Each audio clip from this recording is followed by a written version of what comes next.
All right, guys, good morning, afternoon, whenever you guys are doing this. Hope you guys are all doing good. As you'll notice right away, for this week, we only are going to be doing two new lessons. I mentioned this in the folder before, at the top when you guys enter into this, before you see these assignments uh, on my Schoology page. The reason where there's only two new ones, as I'm going through the Khan Academy scores of all my periods, and maybe this doesn't apply to everyone, but I noticed that there's quite a few assignments that I am missing and that I'm not too. I don't think you guys would be too happy with those grades, so I am trying to give you guys a week to try to catch back up, so that you guys are not overwhelmed as we keep going through these weeks in virtual school. Because as you guys just found out, we'll be doing this for the rest of this quarter, fortunately or unfortunately, depending on how you view this. And so I know how it can be kind of overwhelming, and I know it's stressful for some of you guys too. When you guys look at your grades, you look at your account and you realize, oh my goodness, well, we started off with just three and then four and then four, and now you might have missed a week and you might have only done half of one week, and so now you feel like you're seven lessons behind. So instead of just continually to snowball that effect, I'm just going to do two lessons today, or two lessons this week. These lessons, I will admit, are maybe a little bit more challenging than the others, because as of right now, when we've been finding mean and median, and this is what these two lessons are going to be centered on, uh, we have been kind of, it's always easier to have the whole list of data and find the mean or find the median from that data. But these two lessons that we're going to be working on this week, as you can see, I'm in the missing value given the mean. Uh, this lesson and the other lesson particularly, we're going to be either adding new data and determining what's going to happen, or we're going to have missing data, and you need to figure out what that missing data is. So you have to kind of do these things a little differently than what the norm is when you have all the data and you just figure out what my mean is or what my median is.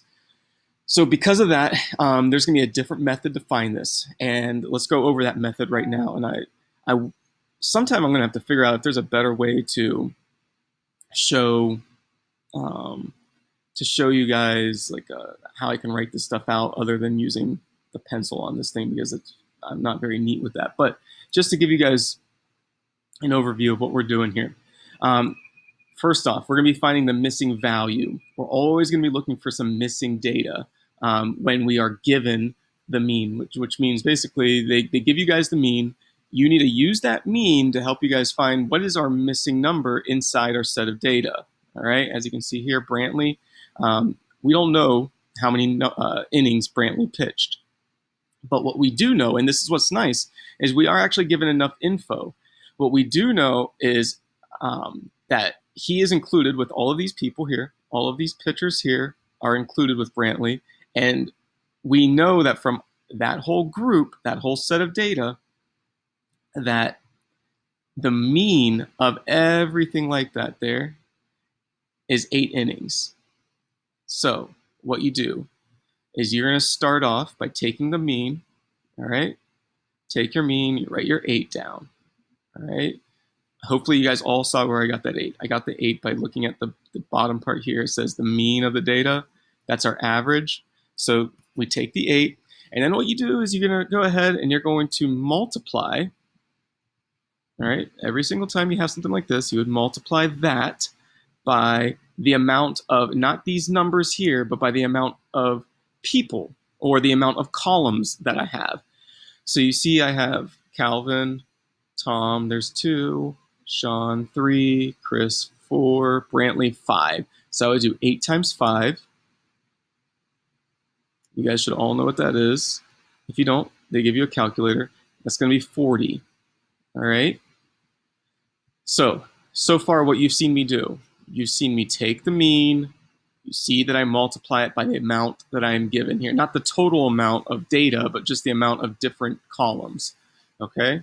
This happens to be the amount of names, the amount of people. I have 5 people, 8 times 5, that equals 40. Now, after I do that, you keep that here, because we're going to be using this to help us figure out our answer. We are going to then go and add. All right? We're going to add everything here in our data that we are given. So I take 11 plus 12 plus 7 plus 3. If you guys don't want to do this on paper or you are confused, you just go to the calculator. Let me move this thing over here more. So we have 11 plus 12 plus 7 and 3. All right. So that's 33. Okay. So you take the 33, and what I'm going to do to find that missing number is I just subtract this. 40 minus 33, that is going to equal 7. All right. So again, what you do, you start off finding your mean. All right. They give you the mean. And all of these problems that they have in this lesson, they will give you the mean. You take the mean, you multiply it by the amount of people. Yes, even this person here is included with that, even though we don't know what his is. He is technically a part of the data. So we're going to use him as the amount of total people that we have. Multiply that all together. I get 40. Then I go back up to these numbers. I add them all up and subtract it. Okay? Let's go to one more. Actually, let me get this entered in.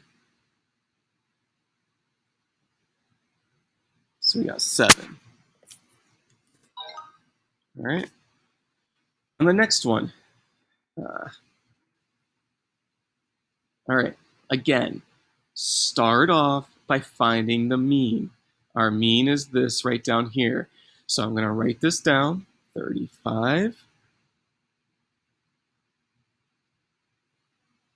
Okay. And how many people do I have? I have one. Well, not people. How many different apple trees do I have? 1, 2, 3, 4. So I'm going to do 35 times 4. Okay. Again, we find the mean of the data. They tell you what that is. It's 35. You take that, multiply it by the total amount of columns that I have. 1, 2, 3, 4. Maybe it would be helpful for you guys to think the total amount of labels. How many different labels do I have? All right. To save time, yes, I could do this in my head. I could just do this there, but 35 times 4, just go through the calculator. Boom, I have 140. Okay?